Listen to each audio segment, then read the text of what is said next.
to sell commercial television franchises to the highest bidder. The proposal is in the new broadcasting bill published today, which contains plans for sweeping changes to television and radio. The government says that the plans will mean more choice for the viewer. Critics say quality will suffer. 7, 6, 5. The bill promises a revolution in commercial broadcasting. The government hopes more competition will produce more choice for viewers and listeners. The most controversial proposal, that a new Independent Television Commission, or ITC, should auction ITV companies' franchises to the highest bidder. Renamed Channel 3, ITV will still have to provide regional programmes and news. In addition, bidders must promise a sufficient amount of high-quality programmes, like this drama. But money spent on buying a franchise may have to come out of programme budgets, giving viewers a worse service. This seems likely to us to decrease quality of programming in the 90s, and certainly I don't think anybody would pretend that it would do anything to enhance quality. Remember, there can be no competitive tender without all of those who compete having passed the most rigorous quality threshold. They have to show the ITC that they want to and have the capability to produce good quality programmes. The bill also proposes a new fifth channel covering 70% of the country, envisages Channel 4 selling its own advertising in competition with ITV, and establishes new rules to prevent newspaper magnates controlling broadcasting companies. I also fear for the great national events which have been available in every home in the country that had a television set up to now, the Grand National, Cup Final, Test matches, Wimbledon. It may well be that they get sold off. They're available to some people with some sets, but not available to everybody. Commercial radio's also set to expand. There'll be 3 new national networks and up to 300 local radio stations, licensed by a new radio authority. The government can expect stiff opposition to its auction proposal in both the Commons and the Lords. There's the prospect of a backbench rebellion if proposals to safeguard the range and quality of programmes aren't strengthened. But the government says it is willing to listen to what it calls genuine ideas for improving its proposals. Published the bill which will shape the future of British broadcasting. There'll be a 5th television channel and hundreds of new radio stations. It's the biggest shake-up in television and radio since ITV was set up in 1955. The government says its broadcasting bill will increase choice. Labour says there may be more buttons to press, but programme quality will suffer. The government's plans for TV have been criticised by the broadcasting media and representatives of the viewing public, who say they'll lead to lower standards. But the government is confident that its broadcasting bill contains ample protection for quality programming like drama and news. The bill follows closely the provisions of the Broadcasting White Paper published last year.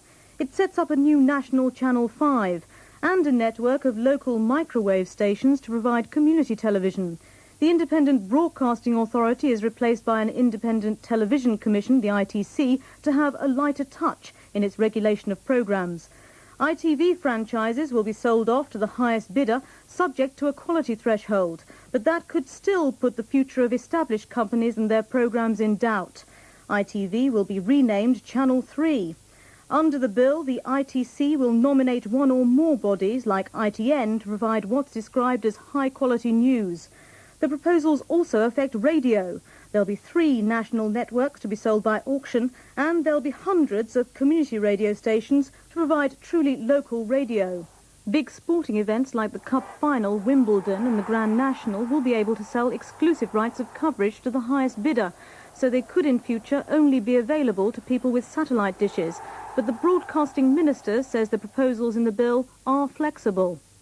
My door is open to sensible people who share my wish to see more broadcasting opportunities, but ensure that we keep that British quality of broadcasting, which is famous the world over. I think its central weakness is that it's going to provide television franchises to those with deep pockets and shallow commitments to the viewer's interests. Pressing more buttons isn't more choice unless something different happens when those buttons are pressed. If you press one button and get Mickey Mouse, and press the next and get Donald Duck, and press the next and get Pluto, that's not a real choice. The Independent Television Companies Association is disappointed that TV franchises are still to be sold to the highest bidder. We think that the government really is out on a limb on this matter. It's a deeply unpopular measure. It's not wanted by the advertisers, it's not wanted by viewers, it's not wanted by advertising agencies. According to the Broadcasting Minister, everything in the bill is negotiable. There's concern about the legislation among backbenchers of all political parties, and they'll be pushing for compromise. Kim Catcheside, News at 10, Westminster. The plan to sell off the franchises of ITV companies looks like being the most hotly debated proposal of the new bill. There are 15 regional companies that make up the ITV network.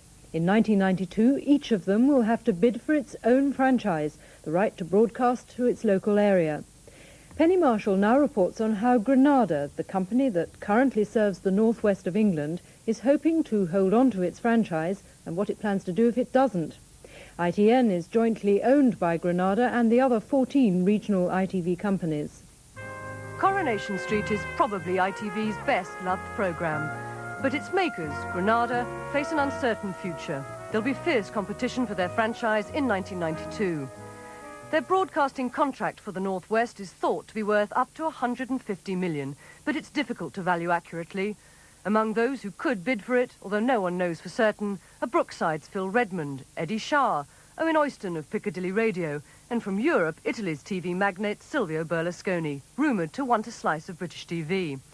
Granada will fight back hard and could team up with an international conglomerate like Time Warner to add financial metal to their bid.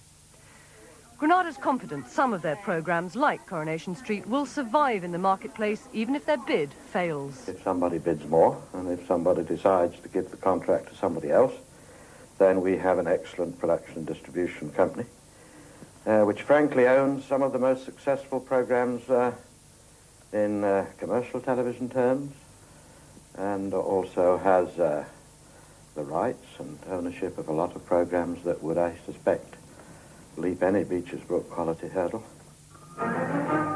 One of their programmes, What the Papers Say, has already been sold to BBC Two, evidence of market forces in action.